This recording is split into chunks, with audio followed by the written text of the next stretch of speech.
In 1544, the King of England ran an almost unbelievable scam on his subjects. King Henry VIII methodically melted down his kingdom's silver coins and secretly replaced them with copper. Every coin in every pocket in England was a lie. By the time people fully realized what he had done, the damage was irreversible. Henry was desperate. Endless wars with France and Scotland had drained the treasury. His lavish court, multiple divorces, and massive palaces had burned through England's silver reserves. The king owed millions, billions in today's money. Instead of raising taxes and risking rebellion, Henry chose a shadier path. He ordered the royal mint to secretly reduce the silver content in every new coin. It started gradually. Coins dropped from 92% pure sterling silver to 75%. Nobody noticed at first, so he pushed further down to 50%.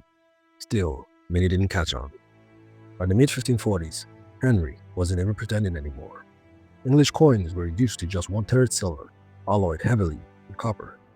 The king was essentially counterfeiting his own currency.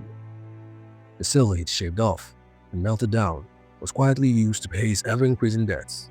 Ordinary people didn't notice immediately, but markets, both local and foreign, began to catch on to the stealthy scheme. England's money was being poisoned by its own king, and as awareness spread, people realized their savings were evaporating. A laborer's daily wage, once enough for bread and ale, now barely bought bread.